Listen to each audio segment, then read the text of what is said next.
Hello दोस्तों, नमस्कार। आप सभी साथियों का स्वागत करते हैं आपके अपने यूट्यूब चैनल एक्सेस एकेडमी पर। उत्तर प्रदेश ईसीसी ई एजुकेटर भर्ती को लेकर के बड़ी अपडेट निकलकर सामने आ रही है। चयन प्रक्रिया में बड़ा बदलाव हुआ है, नया शासनादेश जारी हुआ है, जिससे मेरिटोरियस अभ्यर्थियों को लगा बड़ा झटका। अब सभी जिलों की भर्ती होगी नए शासनादेश पर। इसके साथ साथ सभी विभागों में होने वाली आउटसोर्सिंग संविदा भर्तियां नए शासनादेश के अनुरूप होंगे। क्या है यह नया शासनादेश? क्यों इस नए शासनादेश से लगी है मेरिटोरियस अभ्यर्थियों को झटका? और क्या होगा इसका प्रभाव? किस तरीके से चयन प्रक्रिया में हुआ है बड़ा बदलाव? 10,684 और 8,800 दोनों भर्तियों पर पड़ेगा इसका प्रभाव, तो जानेंगे विस्तार से। उससे पहले आप सभी साथियों से निवेदन है कि इस वीडियो को सभी भाई बहनों तक शेयर कर दीजिए। यह जानकारी बहुत ही इंपॉर्टेंट है और सभी तक यह जानकारी पहुंचनी चाहिए। वीडियो में आगे बढ़ने से पहले छोटी सी रिक्वेस्ट है, प्लीज वीडियो को लाइक अवश्य करें, दोस्तों में शेयर करें। जितने भाई बहन चैनल पर पहली बार विजिट कर रहे हैं और अभी तक चैनल से नहीं जुड़े हैं तो चैनल को सब्सक्राइब करके बेल आइकन जरूर दबा लें, जिससे भर्तियों से संबंधित हर छोटी बड़ी लेटेस्ट ऑफिशियल और सही अपडेट समय समय पर आप सभी भाई बहनों को मिलती रहे। तो आइए दोस्तों, शुरू करते हैं आज की धमाकेदार अपडेट का यह वीडियो और देखते हैं क्या नया शासनादेश जारी हुआ है उत्तर प्रदेश की आउटसोर्सिंग भर्तियों को लेकर के, जिसके तहत सबसे ज्यादा प्रभावित होने वाली भर्ती है आपकी ईसीसी ई एजुकेटर भर्ती। और यह शासनादेश जो जारी हुआ है वो ईसीसी ई एजुकेटर भर्ती को लेकर के ही जारी हुआ है। दोस्तों, जैसा कि आप सभी लोग जानते हैं, उत्तर प्रदेश के अंतर्गत प्री प्राइमरी के शिक्षकों के रूप में ईसीसी ई एजुकेटर्स के चयन की प्रक्रिया के दो विज्ञापन जारी हो चुके हैं, जिसमें 10,684 और 8,800 इन दोनों विज्ञापनों की भर्ती प्रक्रिया अंडर प्रोसेस है। और जिलेवार आवेदन की प्रक्रिया, डॉक्यूमेंट वेरिफिकेशन प्रक्रिया, final result, school allotment, joining, ये प्रोसेस सब चल रहा है। बहुत सारे जिलों की भर्ती प्रक्रियाओं में ढेर सारी अनियमितताओं को लेकर के बड़े स्तर पर शिकायतें देखने को मिली और उन शिकायतों के एक संपूर्ण समाधान के रूप में नया शासनादेश निकलकर सामने आया है, जिसने 8,800 तथा 10,684 पदों की भर्तियों के संबंध में जो शासनादेश जारी हुए थे उसमें संशोधन कर दिया है और सारी चीजें बिल्कुल क्रिस्टल क्लियर कर दी हैं भर्ती प्रक्रिया को लेकर के और चयन प्रक्रिया को लेकर के। तो देखते हैं इस बड़ी अपडेट को। दोस्तों, यहां पर आप सभी लोग देख सकते हैं कि प्रेषक अवधेश कुमार तिवारी, विशेष सचिव उत्तर प्रदेश शासन सेवा में महानिदेशक स्कूल शिक्षा उत्तर प्रदेश लखनऊ को यह शासनादेश प्रेषित किया गया है। यानी उत्तर प्रदेश शासन से जो है वो आउटसोर्सिंग संविदा भर्तियों के चयन प्रक्रिया को लेकर के शासनादेश जो है डीजी स्कूल शिक्षा को जारी कर दिया गया है। आप सभी लोग देख सकते हैं बेसिक शिक्षा अनुभाग 5 के द्वारा 9 फरवरी को यह शासनादेश जारी हुआ है। विषय है शिक्षा मंत्रालय भारत सरकार से प्राप्त अनुमोदन के क्रम में ईसीसी ई एजुकेटर चयन विषयक निर्गत शासनादेश दिनांक 26 जुलाई 2024। ये 10,684 पदों की ईसीसी ई एजुकेटर भर्ती का शासनादेश है एवं 27 जून 2025 में संशोधन किए जाने के संबंध में, और ये 8,800 पदों की भर्ती के शासनादेश का डिटेल है। इनमें संशोधन किए जाने के संबंध में ये आदेश निर्गत किया गया है। महोदया, उपयुक्त विषय अपने पत्र संख्या प्री प्राइमरी /ईसीसी ई एजुकेटर /6182/2025-26 दिनांक 25/11/2025 का संदर्भ, कृपया संदर्भ ग्रहण करने का कष्ट करें, जिसके द्वारा ईसीसी ई एजुकेटर चयन है तो निर्गत शासनादेश संख्या यहां पर पूरा डिटेल मेंशन किया गया। दिनांक 26 जुलाई 2024 के प्रस्तर 2 के अंतर्गत चयन प्रक्रिया एवं दक्षता प्रमाणीकरण के उप प्रस्तर 2 एवं शासनादेश संख्या, दूसरा शासनादेश संख्या मेंशन किया गया है। दिनांक 27 जून 2025 के प्रस्तर 2 के उप प्रस्तर 7 के चयन प्रक्रिया एवं दक्षता प्रमाणीकरण के बिंदु 3 को विलोपित करते हुए श्रम विभाग के शासनादेश संख्या, ये श्रम विभाग का शासनादेश यहां पर पूरा मेंशन है, 29/3/2023 के अनुसार ईसीसी ई एजुकेटर के चयन की कार्रवाई कराए जाने हेतु शासन स्तर से संशोधित आदेश निर्गत किए जाने की अपेक्षा की गई है। यानी यहां पर आप सभी लोगों ने देखा कि 10,684 पदों की भर्ती का जो शासनादेश था उसकी चयन प्रक्रिया और 8,800 पदों की जो भर्ती का शासनादेश था उसकी चयन प्रक्रिया में संशोधन किए जाने को लेकर के यह शासनादेश निर्गत किया गया है। इस संबंध में मुझे यह कहने का निर्देश हुआ है कि आप द्वारा उपलब्ध कराए गए उपरोक्त प्रस्ताव दिनांक 25/11/2025 के क्रम में सम्यक विचार उपरांत ईसीसी ई एजुकेटर चयन विषय पूर्व निर्गत शासनादेश दिनांक 26 जुलाई 2024 के प्रस्ताव 2 के शीर्षक चयन प्रक्रिया एवं दक्षता प्रमाणीकरण के उप प्रस्ताव 2 एवं 27 जून 2025 के प्रस्ताव 2 के उप प्रस्ताव 7 के बिंदु 3 में निम्न तालिका के कॉलम 3 के अनुसार एतद द्वारा संशोधन किया गया है। अब क्या संशोधन हुआ है दोनों भर्तियों के शासनादेश में, उस पर बात करते हैं। तो यहां पर आप सबसे पहले देखेंगे, यहां पर शासनादेश मेंशन है, वर्तमान व्यवस्था क्या है और संशोधित व्यवस्था क्या की गई है। तो देखेंगे यह शासनादेश आपका है 10,684 पदों की भर्ती का। यहां पर इसमें मेंशन क्या है, सेवा प्रदाता द्वारा उपलब्ध कराई गई अभ्यर्थियों की सूची मेरिट के आधार पर उक्त समिति द्वारा तैयार की जाएगी। मेरिट सूची हाई स्कूल, इंटर, स्नातक या डीपीएससी या एनटीटी एवं संबंधित डिप्लोमा शैक्षिक योग्यता निर्धारित अर्हता के आधार पर जिसके भी पर आपने आवेदन किया है के प्राप्तांकों के प्रतिशत के योग के औसत के आधार पर प्रत्येक जनपद मेरिट सूची अवरोही क्रम में तैयार करेगा। यदि 2 या 2 से अधिक अभ्यर्थियों की परीक्षाओं में प्राप्तांकों के योग का औसत समान होने की स्थिति में अधिक आयु वाले व्यक्ति को वरीयता दी जाएगी। यदि आयु में भी समानता होती तो ऐसी दशा में अंग्रेजी वर्णमाला के क्रम में वरीयता प्रदान की जाएगी। प्रत्येक परीक्षा के प्रतिशत को दशमलव के 2 अंकों में पूर्णांकित किया जाएगा। ये आप सभी लोग देखेंगे 10,684 पदों की भर्ती का जो शासनादेश है उसमें यह चयन प्रक्रिया व्यवस्थापित की गई। अब यहां पर आगे आप सभी लोग देखेंगे जो 8,800 पदों की भर्ती का शासनादेश है, ये वाला, ये इसमें क्या व्यवस्था थी चयन प्रक्रिया की, उसमें आप बात करेंगे।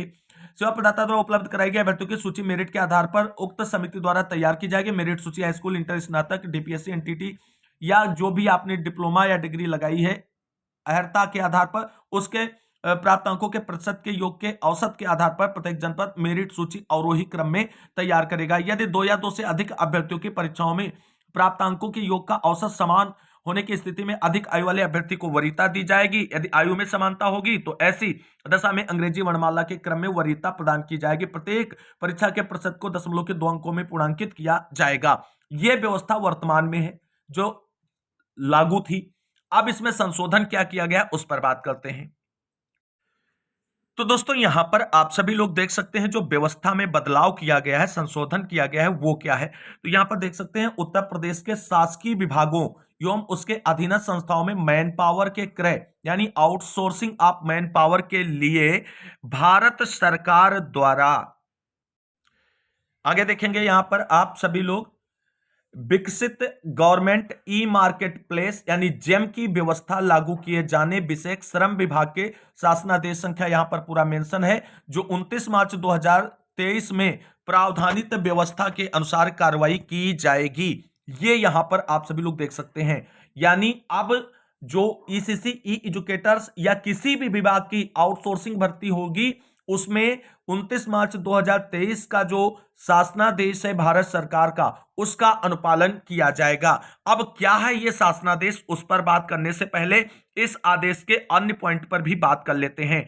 अन्य पॉइंट यहां पर जो मेंशन किए गए हैं उसमें है कि ईसीसी ई एजुकेटर के चयनित निर्गत उपयुक्त पूर्व शासनादेश संख्या, यहां पर दोनों शासनादेश मेंशन किए गए हैं दोनों भर्तियों के शेष प्रस्तर यथावत रहेंगे। उक्त शासनादेशों को इस सीमा तक संशोधित समझा व पढ़ा जाए। कृपया तदनुसार अग्रतर आवश्यक कार्रवाई करने का कष्ट करें। यहां पर आदेश जारी हुआ है, यानी और कोई परिवर्तन नहीं हुआ है, सिर्फ चयन प्रक्रिया को लेकर के। यहां पर आप सभी लोग देख सकते हैं कि चयन प्रक्रिया एवं दक्षता प्रमाणीकरण में परिवर्तन किया गया है, संशोधन किया गया है और वो लागू होगा। और लागू होगा कौन सा आदेश, तो श्रम विभाग का 29 मार्च 2023 की जो व्यवस्था है उसके अनुसार। अब यह शासनादेश क्या है, इसमें क्या व्यवस्था की गई उस पर बात करते हैं।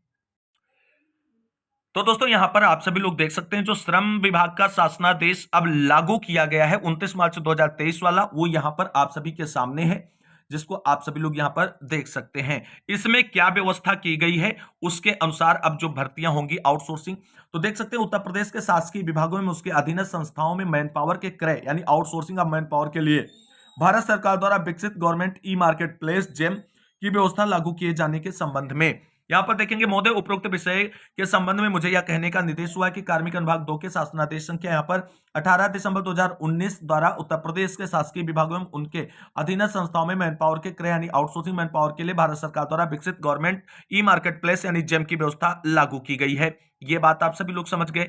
आगे यहां पर क्या कहा गया है कि उक्त शासनादेश में दिए गए निर्देशों के क्रम में श्रम अनुभाग 5 के शासनादेश संख्या यहां पर मेंशन किया गया है 18 अगस्त 2020 द्वारा जेम पोर्टल पर पंजीकृत एवं बिड अवार्डी सेवा प्रदाताओं द्वारा सेवाजन पोर्टल पर पंजीकृत अभ्यर्थियों के चयन की प्रक्रिया जारी की जाएगी। यानी जिन एजेंसियों के द्वारा सेवायोजन पोर्टल पर पंजीकृत अभ्यर्थियों की प्रक्रिया जो है वही संपादित की जाएगी।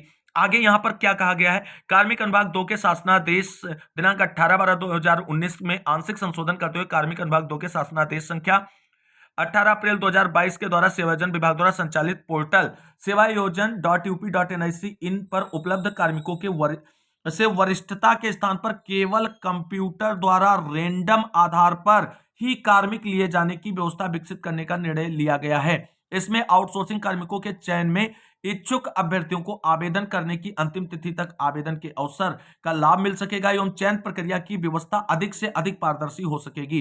तत्क्रम में श्रम अनुभाग 5 के उपरोक्त शासनादेश दिनांक 18 अगस्त 2020 में आंशिक संशोधन करते हुए जेम पोर्टल पर पंजीकृत एवं बिड अवार्डी सेवा प्रदाताओं द्वारा सेवायोजन पोर्टल पर पंजीकृत अभ्यर्थियों के चयन हेतु प्रतिस्थापित प्रक्रिया शासनादेश संख्या यहां पर जो है 20 मई 2022 द्वारा जारी किया गया है। उक्त शासनादेशों में विहित प्रक्रिया में रिक्तियों के सापेक्ष 3 गुना अभ्यर्थियों को बुलाए जाने पर उनके उपस्थित न होने तथा जो अभ्यर्थी उपस्थित होते हैं उनके उपयुक्त न पाए जाने पर चयन की कोराई पूर्ण न हो पाने तथा उन चयनित अभ्यर्थियों के संयोजन पोर्टल पर अंकन न हो पाने जैसी समस्याओं के दृष्टिगत श्रम विभाग 5 द्वारा जारी आउटसोर्सिंग चयन प्रक्रिया है निर्गत शासनादेश 18/8/2020 एवं 20/5/2022 में उल्लिखित निर्देशों एवं श्रम अनुभाग 5 के पत्र संख्या जो है डिटेल मेंशन किया गया 18 नवंबर 2022 द्वारा लिए गए निर्णयों का समावेश यथा आवश्यक प्रक्रियात्मक संशोधन द्वारा जिम पोर्टल पर पंजीकृत बिड अवार्डी सेवा प्रदाता एजेंसियों के द्वारा पोर्टल पर पंजीकृत अभ्यर्थियों के चयनित निम्नोक्त नवीन प्रक्रिया का पालन किया जाएगा। क्या पालन किया जाएगा ये आप सभी लोग यहाँ पर देख लीजिए। तो यहाँ पर आप सभी लोग जानते हैं सेवा प्रदाता एजेंसी के द्वारा भर्ती विज्ञापित की जाएगी और सेवायोजन पोर्टल पर जो भी भर्तियां विज्ञापित होंगी उनमें आवेदन फॉर्म अप्लाई करने के लिए सबसे पहले आपको सेवायोजन पोर्टल पर क्या करना होगा, अपनी आईडी जनरेट करनी होगी। सारी चीजें यहाँ पर बिल्कुल डिटेल में आप सभी को जो है पता ही है कि किस तरीके से हम लोग कर सकते हैं और उसके बाद ये सारा प्रोसेस होता है। रिक्तियों का विज्ञापन जारी होगा, उसमें आप लॉगिन करके आवेदन की प्रक्रिया को अप्लाई कर पाएंगे और आवेदन फॉर्म अप्लाई होने के बाद आगे का जो पूरा डिटेल है वो यहां पर आप सभी लोग इस आदेश को चेकआउट कर सकते हैं। हम फाइनली इसकी समरी आप सभी को समझाते हैं कि यह व्यवस्था क्या है। तो दोस्तों यहां पर पूरी क्लियर कट अगर हम जानकारी की बात आप सभी को करें तो जो नया शासनादेश संशोधन के साथ में जारी हुआ है उस शासनादेश के अकॉर्डिंग अब ईसीसी ई एजुकेटर भर्ती हो या कोई भी भर्ती हो आउटसोर्सिंग संविदा वाली, सभी में रैंडम लिस्ट के बिहार पर ही डीबी होगी, मेरिट के आधार पर डीबी नहीं होगी। यानी दोस्तों कहने का मतलब यह है कि उत्तर प्रदेश में जितनी भी आउटसोर्सिंग भर्तियां होंगी चाहे किसी भी विभाग की हो, चाहे ईसीसी ई एजुकेटर हो या अन्य कोई जैसे चपरासी भर्ती हो या स्पेशल एजुकेटर भर्ती हो या कोई भी अन्य भर्ती हो जो आउटसोर्सिंग संविदा के बिहार पर हो, उसमें सेवायोजन पोर्टल में सबसे पहले आवेदन लिए जाएंगे और जो डीबी की प्रक्रिया होगी वो अब रैंडम लिस्ट के बिहार पर ही होगी। इसको विभाग की तरफ से अप्रूव कर दिया गया है। संशोधित शासनादेश में यही व्यवस्था की गई है।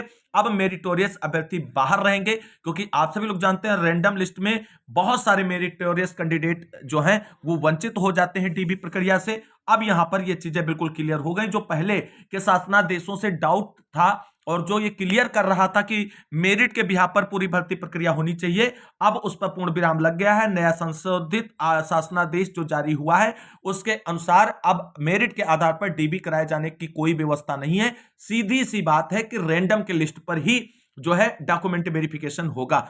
जिन जिलों में भर्ती प्रक्रिया पूरी हो चुकी है, चयन प्रक्रिया पूरी हो चुकी है, आवेदन वगैरह पूरे हो चुके हैं, वहां पर कोई दिक्कत नहीं है। जिन जिलों में डीबी बाकी है या जिन जिलों में आवेदन होना बाकी है उन जिलों में डीबी रैंडम लिस्ट के बिहार पर होगी। जहां पर आवेदन होने बाकी वहां पर भी लिस्ट रैंडम आएगी और उसी रैंडम लिस्ट में शामिल अभ्यर्थियों को डीबी के लिए बुलाया जाएगा। तो इसी तरीके से मेरिटोरियस कैंडिडेट को एक बड़ा झटका है। अब सभी आउटसोर्सिंग भर्तियों में रैंडम लिस्ट के बिहाफ पर ही डीबी होगी और आगे का प्रोसेस कंप्लीट किया जाएगा। आज की इस बड़ी अपडेट के साथ इस वीडियो में बस इतना ही। मिलते हैं एक और नई वीडियो में, तब तक के लिए सभी भाई बहनों को जय हिंद, जय भारत, वंदे मातरम।